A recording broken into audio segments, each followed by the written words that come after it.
Hechos en el capítulo 8, donde leeremos desde el principio.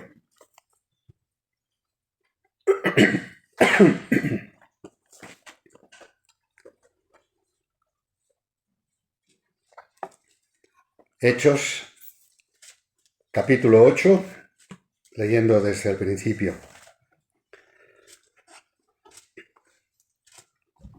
Y Saulo consentía en su muerte. En aquel día hubo una gran persecución contra la iglesia que estaba en Jerusalén, y todos fueron esparcidos por las tierras de Judea y de Samaria, salvo los apóstoles. Y hombres piadosos llevaron a enterrar a Esteban, e hicieron gran llanto sobre él. Y Saulo asolaba la iglesia, y entrando casa por casa, arrastraba a hombres y a mujeres, y los entregaba en la cárcel. Pero los que fueron esparcidos iban por todas partes anunciando el Evangelio. Entonces Felipe, descendiendo a la ciudad de Samaria, les predicaba a Cristo. Y la gente unánime escuchaba atentamente las cosas que decía Felipe, oyendo y viendo las señales que hacía. Porque de muchos que tenían espíritus inmundos salían esto dando grandes voces, y muchos paralíticos y cojos eran sanados. Así que había gran gozo en aquella ciudad. Pero había un hombre llamado Simón, que antes ejercía la magia en aquella ciudad y había engañado a la gente de Samaria, haciéndose pasar por algún grande. A este oían atentamente todos, desde el más pequeño hasta el más grande, diciendo: «Este es el gran poder de Dios». Y le estaban atentos porque con sus artes mágicas les había engañado mucho tiempo. Pero cuando creyeron a Felipe, que anunciaba el Evangelio del reino de Dios y el nombre de Jesucristo, se bautizaban hombres y mujeres. También creyó Simón mismo, y habiéndose bautizado estaba siempre con Felipe, y viendo las señales y grandes milagros que se hacían, estaba atónito. Cuando los apóstoles que estaban en Jerusalén oyeron que Samaria había recibido la palabra de Dios, enviaron allá a Pedro y a Juan, los cuales, habiendo venido, oraron por ellos para que recibiesen el Espíritu Santo, porque aún no había descendido sobre ninguno de ellos, sino que solamente habían sido bautizados en el nombre de Jesús. Entonces les imponían las manos y recibían el Espíritu Santo. Cuando vio Simón que por la imposición de las manos de los apóstoles se daba el Espíritu Santo, les ofreció dinero, diciendo: «Dadme también a mí este poder, para que cualquiera a quien yo impusiere las manos reciba el Espíritu Santo». Entonces Pedro le dijo: «Tu dinero perezca contigo, porque has pensado que el don de Dios se obtiene con dinero. No tienes tu parte ni suerte en este asunto, porque tu corazón no es recto delante de Dios. Arrepiéntete, pues, de esta tu maldad, y ruega a Dios si quizás te sea perdonado el pensamiento de tu corazón, porque en hiel de amargura y en prisión de maldad veo que estás». Respondiendo entonces Simón dijo: «Rogad vosotros por mí al Señor, para que nada de esto que habéis dicho venga sobre mí». Y ellos, habiendo testificado y hablado la palabra de Dios, se volvieron a Jerusalén, y en muchas poblaciones de los samaritanos anunciaron el Evangelio. Amén. Es palabra de Dios. Le damos gracias por ella. Oremos. Nuestro Dios, nuestro Padre, te damos gracias por tu palabra. Te damos gracias no solo por tenerla, sino por tener también a nuestra disposición tantos medios, tantos instrumentos para estudiarla con cuidado. Y también por el privilegio de estar, como alguien dijo, puestos sobre los hombros de gigantes que durante los siglos pasados han examinado las Escrituras, han reflexionado, han estudiado, y nosotros hoy podemos descansar en todo este conocimiento y toda esa ciencia. Señor, te damos gracias porque al acercarnos a las Escrituras lo hacemos no solo con el conocimiento de su estudio en el pasado, pero también con la seguridad de que es el Espíritu Santo de Dios quien aplica su verdad a nuestras vidas. Y esto te suplicamos, que tú abras nuestro entendimiento y que podamos, viendo grandes cosas en tu palabra, ser edificados, ser desafiados también y ser, Señor, puestos frente a nuestra necesidad, pero sobre todo también informados, llevados a saber cuál es tu respuesta a la necesidad del ser humano. Te lo pedimos todo con gratitud, en el nombre de Jesús. Amén. Amén.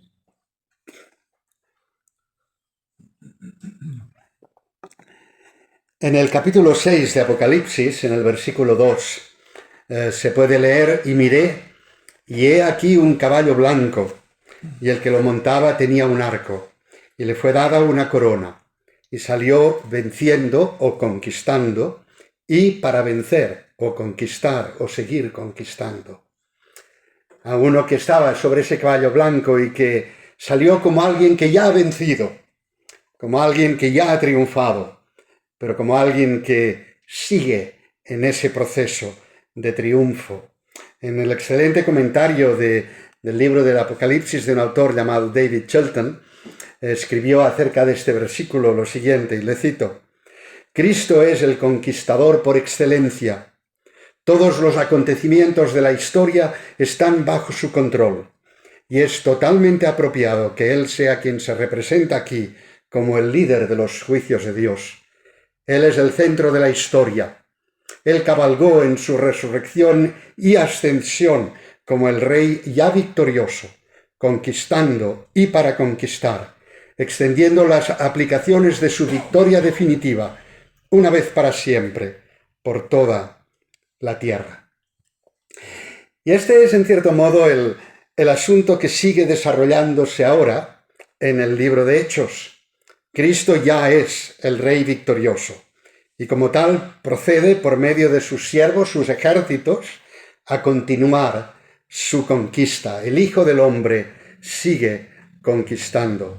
Cuando los opositores de Esteban oyeron cómo les confrontaba en el capítulo anterior, como vimos cómo los confrontaba con su error y con la realidad del Cristo, del Jesús entronizado. Toda cortesía que pudiera haber existido antes, si es que hubo alguna, se terminó definitivamente. Se enrabiaron y la rabia pasó, como sabemos, a una actitud homicida y eventualmente matan a Esteban. Se habían vuelto contra aquel que era su rey. La gente de Israel se volvió una vez más contra aquel que era su rey. Y esto es exactamente lo que Jesús había declarado. En Mateo 21 leemos: ¿nunca habéis leído en las Escrituras? La piedra que desecharon los edificadores, esta fue hecha cabeza del ángulo. De parte del Señor sucedió esto, y es maravilloso en nuestros ojos. Por esta razón os digo que el reino de Dios será quitado de vosotros y será dado a un pueblo que producirá los frutos del reino. El que caiga sobre esta piedra será quebrantado y desmenuzará a cualquiera sobre quien ella cambia. Y esto es lo que vemos en lo que continúa en la narrativa de Hechos de los Apóstoles. Hechos es un testimonio de este reinado de Jesucristo y del avance imparable de su reino. Es una conquista que continuará hasta que se cumpla el objetivo final, como dijo el salmista: Yahvé dijo a mi Señor, siéntate a mi diestra, hasta que ponga a tus enemigos por estrado de tus pies. Y el plan progresará hasta alcanzar ese objetivo tal como Jesús lo había esbozado, tal como Jesús lo había delineado. Pero recibiréis poder cuando el Espíritu Santo haya venido sobre vosotros, y me seréis testigos en Jerusalén, en toda Judea, en Samaria y hasta lo último de la tierra. En un sentido podemos decir que la primera fase, Jerusalén y en toda Judea, ya se está cumpliendo. En Hechos 5 leemos: por las manos de los apóstoles se hacían muchos milagros y prodigios entre el pueblo, y estaban todos de un solo ánimo en el pórtico de Salomón. Y más adelante, también de las ciudades vecinas a Jerusalén concurría una multitud, trayendo enfermos y atormentados por espíritus impuros, y todos eran sanados. Esa primera fase el testimonio del Cristo resucitado yendo a Jerusalén y a Judea está cumpliéndose ya. Ahora es el turno de Samaria. El Hijo del Hombre victorioso conduce un ejército victorioso, a pesar de lo que los hombres puedan pensar. Los enemigos pueden haber pensado que lo que progresaba era su oposición. Han matado a Esteban, uno de los que proclamaba ese anuncio acerca de Jesucristo.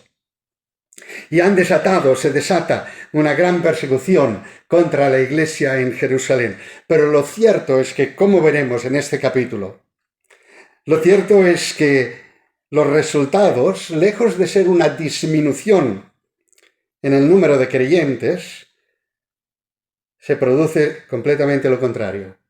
Se produce un gran aumento. Y es que quisiera pensar esta mañana en esta idea del Hijo del Hombre conquistando el mundo y hacerlo bajo dos ideas.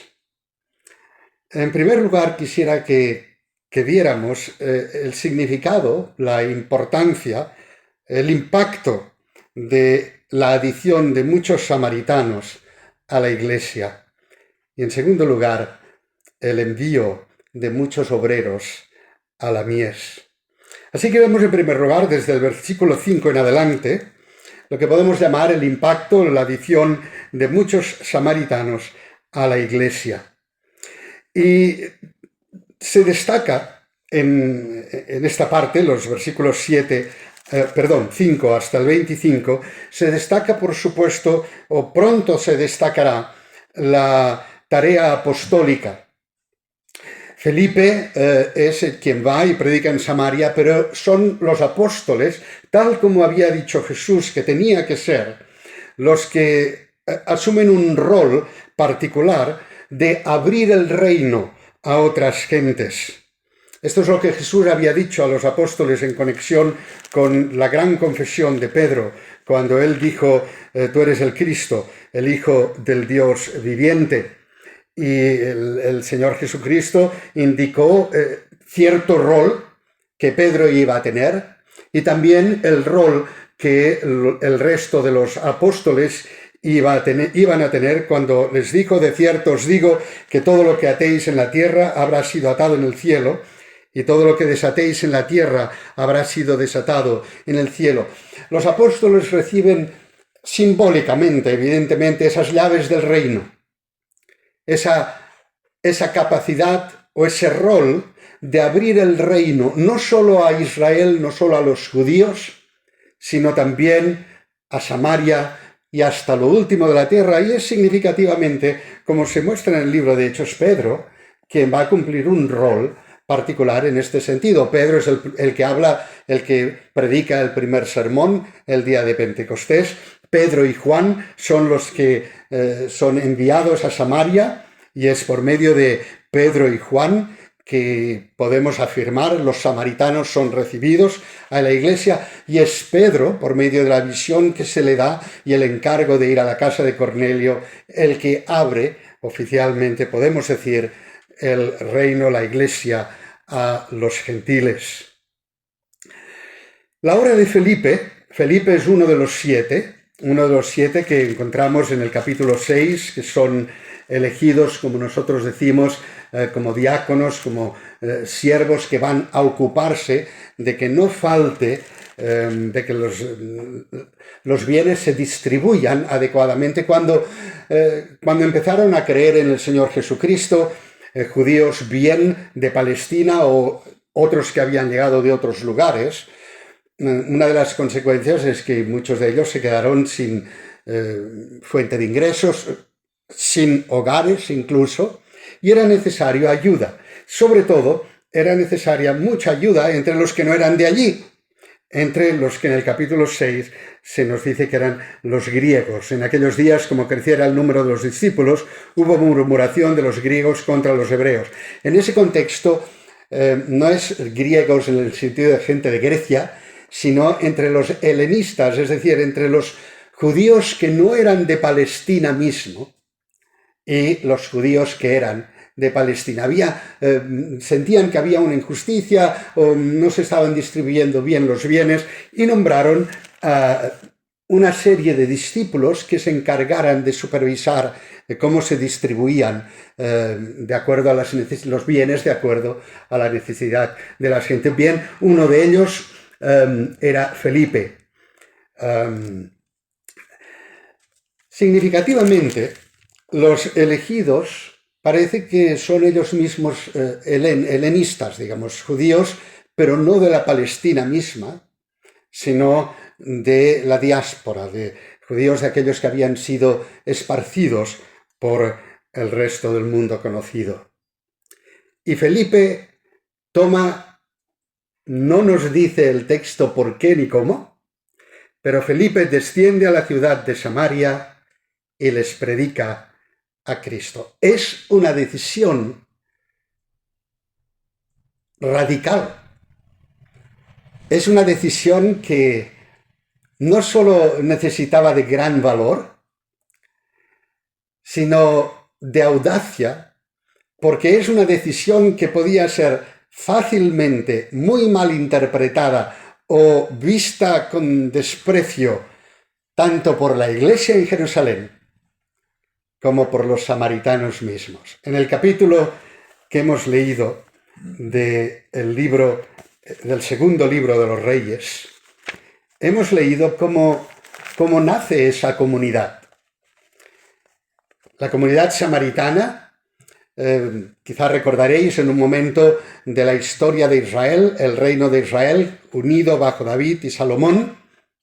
El reino de Israel se divide entre un reino que queda al norte, la mayoría de las tribus, y que seguirá llamándose el reino de Israel, y un reino que queda al sur, que será llamado el reino de Judá.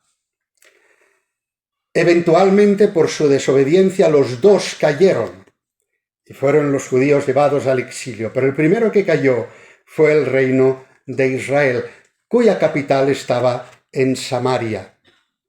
Y como era costumbre, como era frecuente, en situaciones en las que había habido una conquista de un territorio, una derrota de los que pertenecían a aquel territorio, los conquistadores tomaban a la gente de ese territorio conquistado, sobre todo a las clases altas y a los gobernantes, y los llevaban y los ubicaban en otros lugares, dejando unos cuantos, sí, no es que se llevaban a todo el mundo, dejaban unos cuantos, vamos a decir, de las clases bajas, de los agricultores, quizá. Y al mismo tiempo, como hemos leído en el segundo libro de Reyes, traían a otras gentes de otros territorios y formaban comunidades mixtas. Comunidades en las que ya no hubiera un sentimiento, tenemos que alzarnos contra los conquistadores y recuperar nuestra tierra, porque ya eran comunidades mixtas. Y en el caso de Israel será además el hecho de que no solo se convierte en una comunidad mixta en el sentido étnico, sino que se convierte en una comunidad mixta en el sentido religioso. En el segundo libro de los Reyes, en el capítulo 17, al principio hemos leído cómo eso sucede. Son invadidos, pierden, etc. Y a partir del versículo 24, incluso en el título en negrita de algunas de las Biblias dice: Asiria puebla de nuevo a Samaria. Pero lo que vemos es que lo puebla con gente de diferentes lugares. Y se produce esa mezcla étnica, pero se produce también una mezcla religiosa. Quedan algunos de Israel que siguen pensando en el Dios de Israel, pero vienen otros. Y eventualmente, ya lo hemos leído, pero eventualmente lo que sucede es que se convierte en una sociedad mezclada también en el sentido religioso. Siguen siguen en el sentido de nombre, siguen adorando al Dios de Israel, a Yahvé, en nuestras Biblias casi siempre con Jehová, siguen adorando a Yahvé porque no reconocerlo les había ido muy mal, leones los mataban, etc. Siguen adorando a Yahvé, pero junto con Yahvé ponen sus propios dioses, los de cada tierra su dios, llegando incluso a algo tan terrible como lo que se lee en Segundo Reyes 17:31. Los de Sepharvaim quemaban sus hijos en el fuego para adorar, etc. Es decir, lo que había sucedido en Israel mismo, que los israelitas quemaban, pasaban a sus hijos por el fuego para adorar a Moloch, volvió a ser una práctica, incitada en este caso por gente de otras tierras. Y siempre a partir de ahí, los samaritanos fueron despreciados profundamente por los judíos. Lo vemos en el capítulo 4 de Juan, ¿no? Cuando el Señor se pone a hablar con una mujer samaritana y los discípulos poco más que le dicen, ¿qué haces? ¿Cómo se te ocurre esta cosa de hablar a una mujer samaritana? Los judíos no fueron muy buenos amigos de los samaritanos. De hecho, es que uno de los reyes, una vez los judíos recuperaron un cierto nivel de independencia después del exilio babilónico, ya cuando regresaron, uno de sus reyes destruyó el templo que los samaritanos habían hecho, porque creían que ese templo presentaba una especie de desafío al templo de Jerusalén. No se podía permitir que los samaritanos tuvieran su templo allá en el monte Gerizim y que fuera de alguna manera un poco un rival del templo de Jerusalén. Y evidentemente a los samaritanos eso no les cayó demasiado bien. Y la enemistad era una enemistad verdaderamente profunda. Imaginemos que ahora un cierto grupo religioso, el que fuera, que más o menos dijera seguir las cosas del cristianismo, viniera y entraran aquí un día y quemaran todo lo que hay por aquí, nos destrozaran el lugar de culto y encima nos maltrataran tremendamente. Supongo yo que el domingo siguiente, si es que dejaron la puerta cerrada, al llegar no estaríamos muy contentos. La enemistad era verdaderamente profunda. Una enemistad que de ninguna manera estaban dispuestos a solucionar. No tenemos que olvidar que los mismos discípulos, cuando estaban con Jesús, tenían una actitud que describía exactamente cómo consideraban a los samaritanos. En Lucas 9, versículo 52 leemos que Jesús envió mensajeros delante de sí, los cuales fueron y entraron en una aldea de los samaritanos para hacerle preparativos, pero no le recibieron porque vieron en su cara que iba a Jerusalén, vieron que estaba yendo a Jerusalén, que era además un judío, no lo recibieron. Al ver esto, sus discípulos, Jacobo y Juan, uno de los que en Hechos 8 va a ser enviado a Samaria, Juan, Jacobo y Juan le dijeron, Señor, ¿quieres que mandemos que descienda fuego del cielo y los consuma? Mucha amistad no había hacia los samaritanos. Mejor que caiga fuego del cielo y los consuma a todos. Y lo que Felipe hace es algo que, aparte de la gracia de Dios, y aparte de Felipe ser guiado por el Espíritu Santo, seguramente sin él percibirlo bien del todo, qué es lo que estaba pasando. Felipe va a Samaria con esa intención. No es que pasa por Samaria. Desciende, es decir, va de la zona alta de Jerusalén a Samaria, desciende a Samaria para predicar a Cristo. Los samaritanos, como hemos leído, reaccionan recibiendo el mensaje. habían estado hasta entonces, hemos leído, muy impactados por este hombre Simón, con cuyas artes mágicas estaba impresionándoles y haciéndoles creer que era alguien de parte de Dios, el mismo poder de Dios. Parece, como el texto indica, que lo que Simón hacía eran artes mágicas que engañaban a la gente. Vete en el versículo 11 de Hechos 8. Le estaban atentos a este Simón, el mago, porque con sus artes mágicas les había engañado mucho tiempo. Es muy posible que las señales y las cosas que hacía, incluso algunas de las sanidades que hubiera podido hacer, eran nada más que montajes para impresionar a la gente. Gentes quizá que fingían estar mal, o trucos de magia que podían impresionar a la gente y hacerles pensar que era un gran personaje. Pero viene Felipe con la realidad.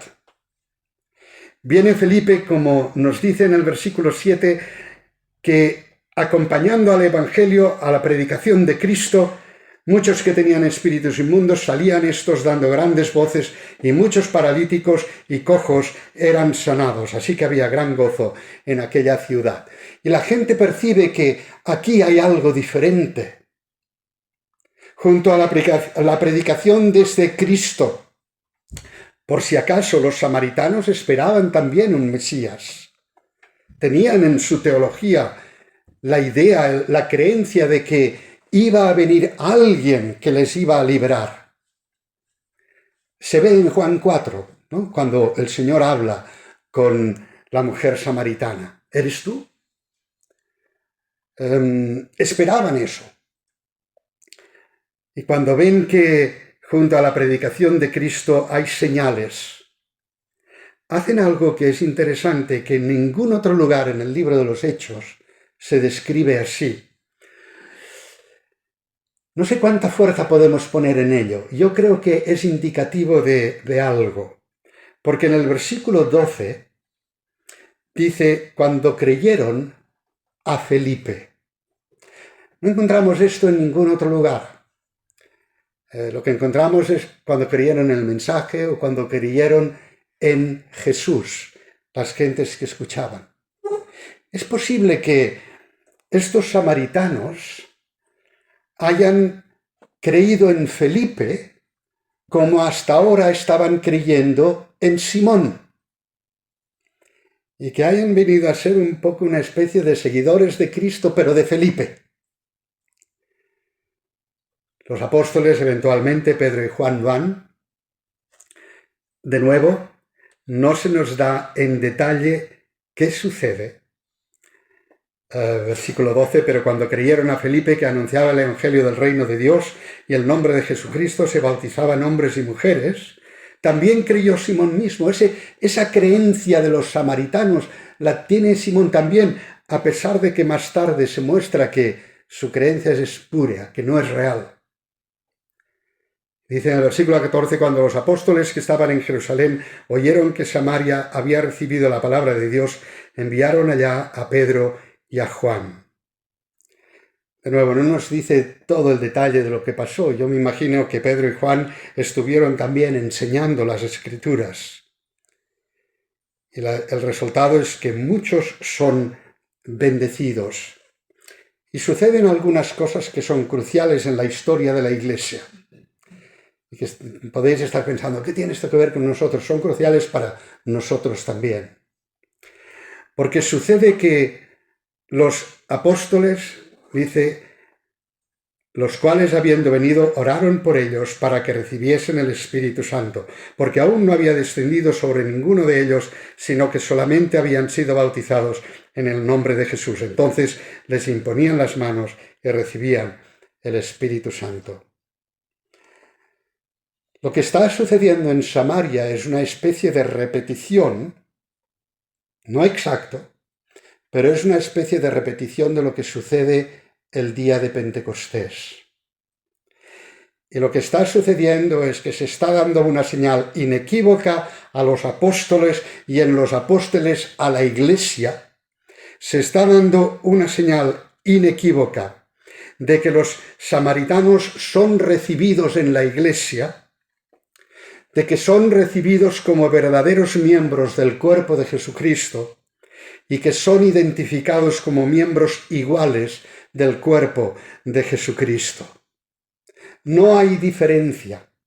La Iglesia, los apóstoles y la Iglesia tienen que entender que aunque estos hayan sido enemigos terribles de Israel, aunque hayan sido despreciables para los judíos, aunque hayan sido gentes que han procurado el mal de los judíos también. Si queréis saber un poco de esto, leed del libro de Esdras, Nehemías, y veréis las, digamos, travesuras serias, el mal serio que los samaritanos causaron a los judíos también. Era recíproco. Y la Iglesia tiene que entender esta realidad. Una vez el Evangelio alcanza a una persona, no hay diferencia. En absoluto. Se cumple aquello de lo que escribió el apóstol Pablo. Ahora en Cristo Jesús, vosotros que en otro tiempo estabais lejos, habéis sido acercados por la sangre de Cristo, porque Él es nuestra paz, quien de ambos nos hizo uno. Él derribó en su carne la barrera de división, es decir, la hostilidad. En la Iglesia de Jesucristo no hay ciudadanos de primera y segunda clase. No hay naturales y naturalizados. No hay unos con mayor derecho que otro. Todos son igual. Y se hace evidente. Los samaritanos tienen una experiencia similar, insisto, no igual, porque no es igual, pero pasan por una experiencia similar a la que pasaron los discípulos en Pentecostés y pasan por esa experiencia a partir del ministerio apostólico. Qué importante es que la Iglesia de hoy entendamos siempre esto también. En la Iglesia de Jesucristo no hay ciudadanos de primera y segunda clase. Pero no solamente en esta congregación de la Iglesia de Jesucristo. En cualquier Iglesia de Cristo, por diferente que pueda ser a nosotros, por diferencias que pueda haber, si es Iglesia de Jesucristo, no somos nosotros mejores que ellos o ellos mejor que nosotros. Somos todos miembros del mismo cuerpo. Amén. Y así tenemos que vivirlo. Es necesario denunciar el error, sí. ¿Qué hace Pedro cuando Simón quiere hacer algo que es completamente contrario a las Escrituras? Dadme el poder, dadme ese poder. ¿Qué hace Pedro? Pedro no dice, bueno, ya aprenderá, no, denuncia el error. Y lo denuncia severamente. Incluso llegando al punto de decirle, versículo 21, a ese Simón que quería comprar por dinero el poder apostólico, le dice, no tienes tú ni parte ni suerte en este asunto, porque tu corazón no es recto delante de Dios. Tus palabras, tu intención, tu deseo muestran algo distinto a lo que has querido que creamos. El error tiene que ser denunciado, sí, pero para aquellos que son verdaderos creyentes en Jesucristo, sea aquí o en cualquier iglesia del Señor, no hay ciudadanos de primera y segunda categoría. Solo somos todos igual, miembros del mismo cuerpo. La conquista de Samaria está teniendo lugar. La segunda fase de esa conquista del mundo está realizándose. Y en segundo lugar, quisiera pensar en cómo lo que está sucediendo, lo que va a suceder, es que se envían muchos obreros a la mies. Para esto tenemos que ir al principio del capítulo, a los versículos del 1 al 4. Jesús había hablado de la necesidad. En el capítulo 10 de Lucas, en el versículo 2, leemos, y les decía, a la verdad la mies es mucha, pero los obreros son pocos. Rogad pues al Señor de la mies que envíe obreros a su mies. El Señor había dicho, había establecido esa necesidad. Había establecido la necesidad de que se enviaran muchos obreros a la mies. Y vemos en los versículos del 1 al 4 del capítulo 8 cómo eso empieza a ser una realidad. Pero cómo empieza a ser una realidad de una forma muy diferente a la que nosotros hubiéramos pensado. Porque aquí en los versículos del 1 al 4 pasan dos cosas muy significativas. La primera es que los apóstoles se quedan en Jerusalén. Los apóstoles se quedan en Jerusalén.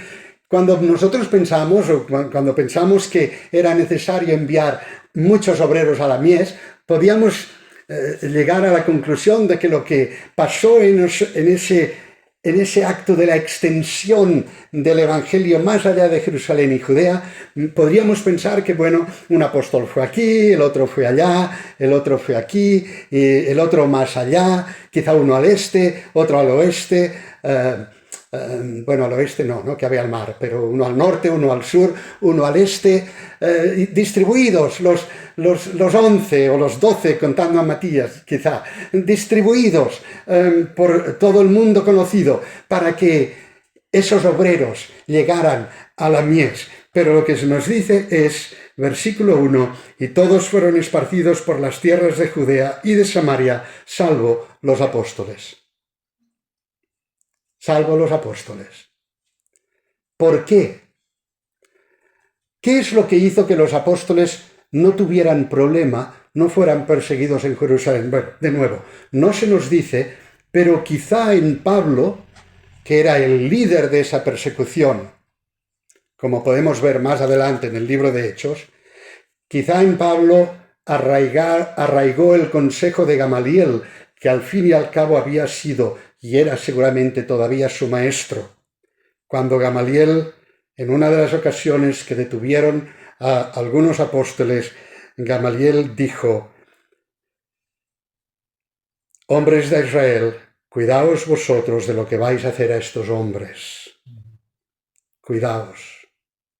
Si esto no es de Dios, pasará, pero si es de Dios, podéis estar buscándoos un problema serio. Quizá en Pablo había ese pensamiento y no, por eso en el sentido humano, humanamente hablando, se frenó y no persiguió a los apóstoles. Por supuesto, Dios estaba en control, en el orden de todas las cosas. Pero muchos obreros son enviados a la mies. Muchos. ¿Qué dice? Pero los que fueron esparcidos, versículo 4, iban por todas partes anunciando el Evangelio. Qué fácil es cuando leemos algo así pensar, fueron los graduados del seminario. No. Los graduados del seminario se quedaron en Jerusalén. Los que fueron esparcidos fueron los creyentes.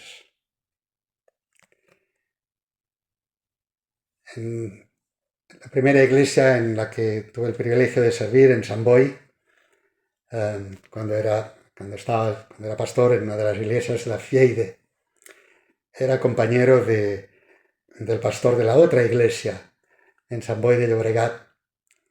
Y un día conversando, no me acuerdo exactamente del por qué, estábamos conversando y mi amigo me dijo: oye, es que tenemos que entender que los pastores no reproducen ovejas, son las ovejas las que reproducen ovejas. No son los pastores que van por ahí, digamos, teniendo ovejas. No funciona así. Claro, los pastores somos ovejas también, del gran pastor. No estamos eximidos de esa asignatura. Pero no son los pastores los que reproducen ovejas, son las ovejas. Y esto es lo que vemos que pasa aquí. Y en el libro de los Hechos es significativo que esto se puede observar porque se usan una serie de palabras para referirse a lo que hacían los apóstoles en su labor de carácter oficial, vamos a decir, como designados por Jesucristo para ser sus embajadores, enseñaban, proclamaban con autoridad, anunciaban con autoridad, discutían, defendían la fe, razonaban con las gentes. Pero entonces cuando llegamos a ver qué es lo que pasaba con los que fueron esparcidos, lo que vemos que se nos dice es que en tanto que iban, capítulo 11, versículo 19, entre tanto los que habían sido esparcidos a causa de la tribulación que sobrevino en tiempos de Esteban, fueron hasta Fenicia, Chipre y Antioquía, no hablando a nadie la palabra excepto solo a los judíos, y más adelante dice, pero entre ellos había unos hombres de Chipre y de Cirene, quienes entraron en Antioquía y hablaron a los griegos, anunciándoles las buenas nuevas de Jesús el Señor, de que Jesús es el Señor.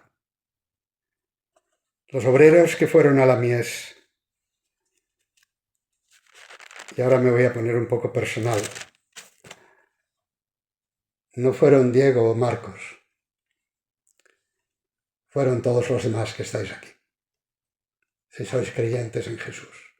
Claro, Diego y Marcos también, porque somos ovejas en el mismo redil, pero los llamados a extender el reino en ese sentido no son los pastores. El Señor Jesucristo no llamó a los pastores, no dio esa función especial a los pastores, o mejor dicho, la función especial o particular que dio a los pastores. Nos dice Pablo que él mismo constituyó a otros pastores y maestros a fin de perfeccionar a los santos para la obra del ministerio, para la edificación del cuerpo de Cristo. Y a veces pensamos, necesitamos un pastor para que la iglesia crezca, ¿no? Necesitamos un pastor para que nos enseñe la Biblia, para que nos equipe más y mejor para hacer lo que nosotros, como ovejas, junto a ellos, tenemos que hacer, que es en tanto que vamos por ahí, en tanto que vivimos, no porque somos enviados aquí o allá, pero en tanto que vivimos, hablamos el Evangelio. El Hijo del Hombre está a la conquista. Está conquistando el mundo y está alcanzando ya, en el libro de los Hechos, está alcanzando ya Samaria. Y está utilizando su gran ejército. Y curiosamente, si me permitís la expresión, no son los oficiales los que van por ahí, sino la tropa. Y qué importante es que como Iglesia de Jesucristo entendamos siempre esto, que sí, es el Señor Jesucristo el que extiende el reino. Es el Señor Jesucristo el que extiende el conocimiento del Evangelio de Jesús, pero lo hace por medio de sus ejércitos, por medio de su Iglesia.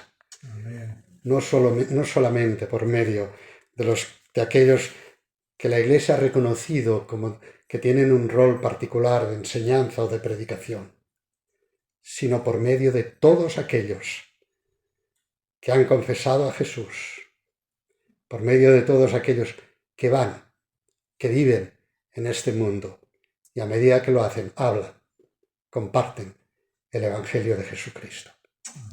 Oremos.